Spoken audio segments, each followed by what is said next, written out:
aujourd'hui je vous présentais Blade Runner, un film de 1982 et également réalisé par Ridley Scott. À la sortie d'Alien, qui a quand même extrêmement bien marché, derrière Ridley Scott décide de faire Blade Runner, adapté d'une nouvelle de l'auteur de science-fiction Philip K. Dick.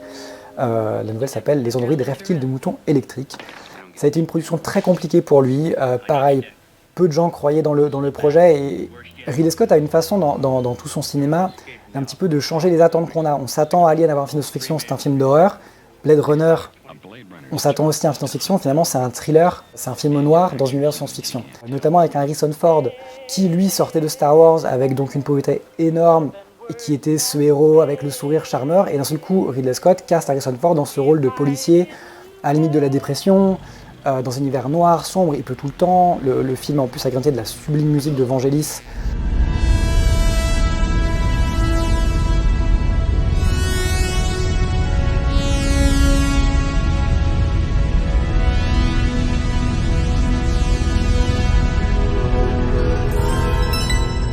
C'est un film qui n'a pas très bien marché à sa sortie parce qu'il a été très incompris, il a été aussi beaucoup...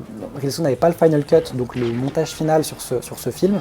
Donc la version qui est sortie à l'époque au cinéma n'était pas du tout la version que Ridley Scott voulait défendre et avait prévue. Il aura fallu attendre beaucoup d'années pour que Ridley Scott récupère le final cut et sorte les versions appelées final cut avec l'histoire qu'il avait voulu lui raconter, qui est aujourd'hui devenu le film culte qu'il est.